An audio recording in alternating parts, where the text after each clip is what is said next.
To learn more about earning college credits with study hall courses, go to gostudyhall.com or click the link in the description. Yesterday, I was at the store. I just came in for light bulbs and toothpaste, so naturally I was in the ice cream aisle. And they had those Klondike bars, and suddenly it was like I was 10 again. At my best friend's birthday party, and we were having an ice cream eating contest, which was probably the last time I had one of those. But I snapped out of it and headed to the cash register with my light bulbs and ice cream. Yeah, I didn't buy toothpaste. That's another way our brains are weird and surprising. It was like I was really at my friend's party rather than zoned out in the frozen section. That old memory was super vivid, but I couldn't remember the essential item that prompted the whole trip to the store. It almost goes without saying that human memory often doesn't work the way we want it to. But while it can let us down, human memory is actually pretty amazing, especially when we consider how it's a process with many facets. Knowing some surprising truths about how memory does work gives us a clear idea of what we can expect when our brains try to hang on to new information and bring old information into the present moment. I'm Deja Fitzgerald, and this is Study Hall Intro to Psychology.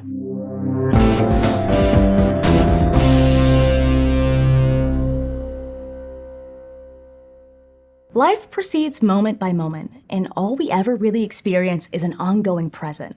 But that doesn't mean we only have information about what's immediately going on right now.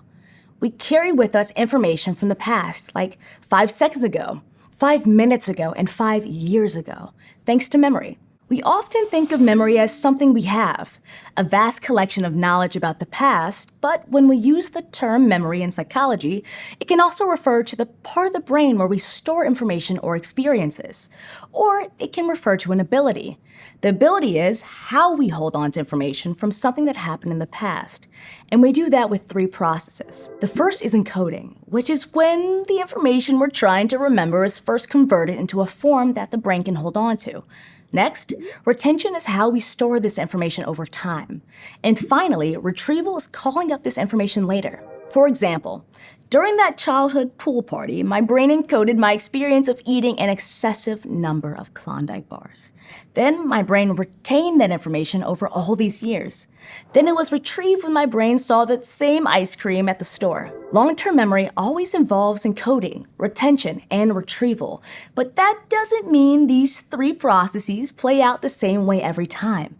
Like, take learning to drive.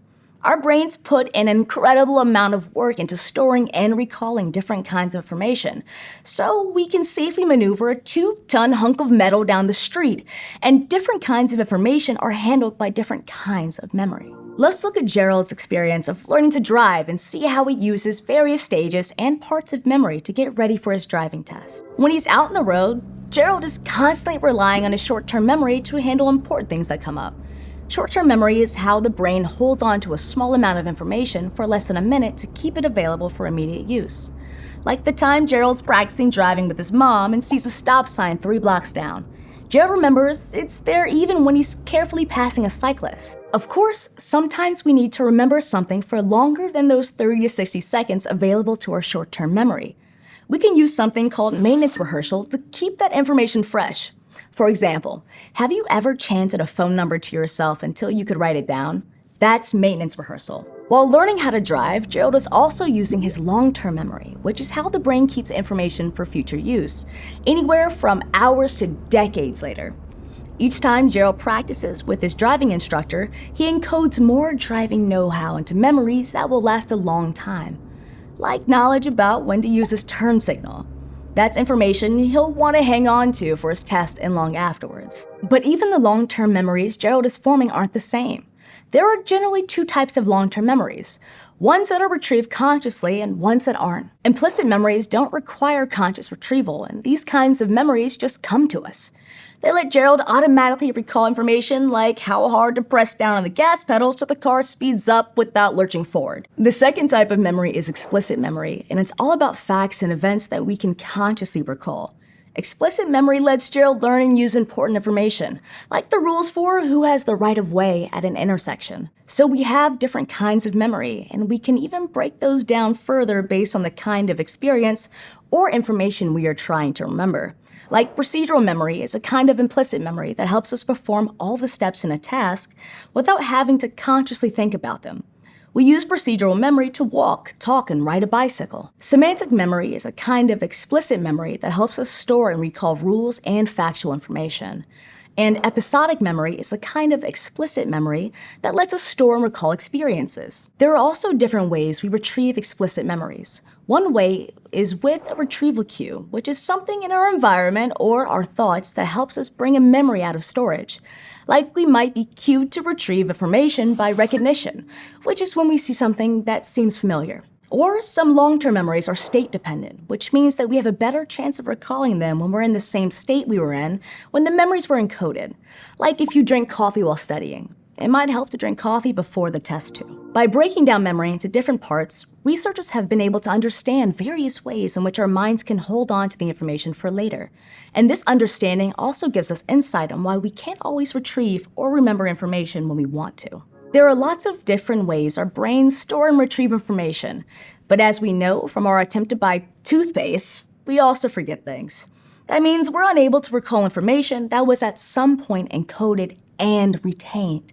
And just like remembering, forgetting can happen in different ways. While Gerald's taking his driving test, he might experience transience, which is when we can't recall old memories as well as recent ones.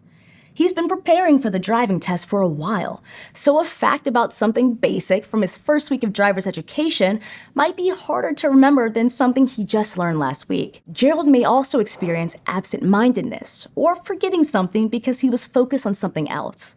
Like maybe during his driving test, Gerald suddenly can't remember if he locked the door before leaving home. And it's worth noting that folks with ADHD, or attention deficit hyperactivity disorder, may also have challenges with absent-mindedness. It's not that they're inherently forgetful, they just may struggle to pay attention to something long enough to encode the event as a memory. Then there's blocking, that frustrating feeling that information is temporarily out of reach or when another memory interrupts retrieval. Blocking is also called the tip of the tongue phenomenon, and it strikes in the middle of his driving test when Gerald is asked by his driving instructor what HOV stands for. He knows. It's like he can see the answer, but it's mentally blurry as he's multitasking during his road test. So it can be hard to remember information accurately during a test. Tests tend to ask us to remember facts or to demonstrate particular skills. On a test, we need to recall just one thing or a few things at a time, which can be really hard. But there are times when it's even harder to remember information accurately. If you have to remember an entire experience in detail, it's a lot harder to get all the details right. In fact, nearly impossible. That's because we need to reconstruct that experience, retrieve and reconnect a complex series of events from long-term memory. Reconstruction is difficult to do accurately because we usually only have a few highlights in our long-term memory to work with. And during reconstruction, the gaps between those highlights get filled in with schemas, which are each person's understanding about the world around them. For example, when Gerald thinks about a drive with his dad last week, he's reconstructing that drive. His mind recalls specific memories, like turning on Elm Street where he saw a cute dog. And his mind fills in the rest of that drive with the basic knowledge that there are houses and trees in that neighborhood. These limitations aren't too big of a deal when we're learning something or generally going about our day-to-day lives.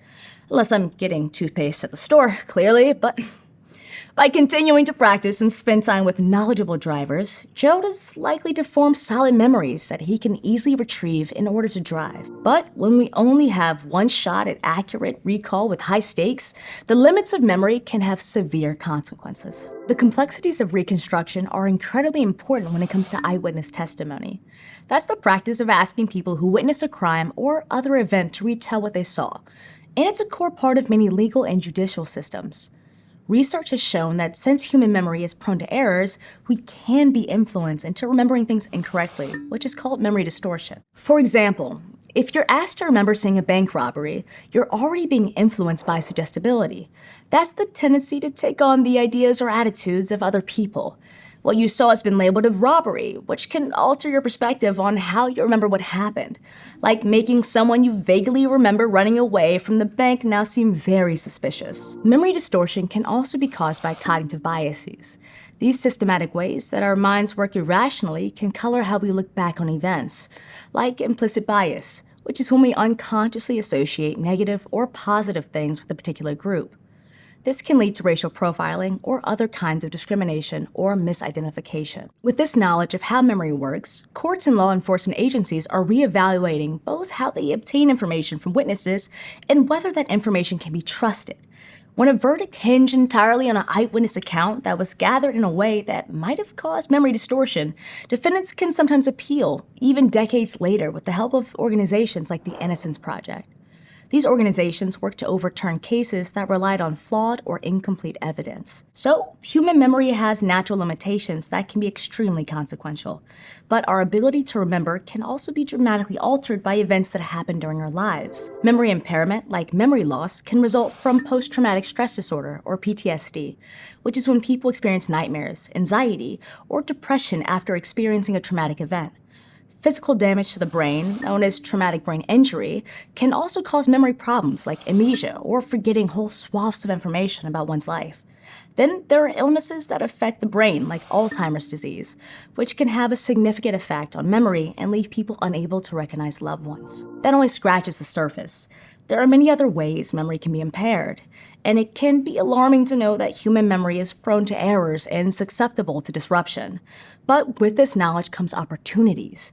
We can choose to be skeptical of our memories and choose to take care of our brains so our memory works as well as it can. When we're aware of memory's capabilities, limitations, and vulnerabilities, we can better relate to our own memory with realistic expectations and appreciation. We can acknowledge that human memory isn't perfect by a long shot, and we can also marvel at how truly incredible it is that our brains have the ability to hang on to information about the past, sometimes for nearly our entire lifetimes, and the ability to instantly tap into that information at a moment's notice. Memory is our ability to bring parts of the past into the present, and also bring parts of the present into the future.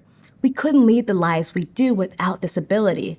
So let's remember to be grateful for all that it can do, even after forgetting to get toothpaste at the store.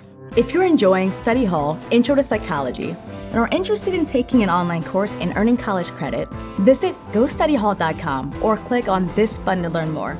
Thanks for watching. See you next time.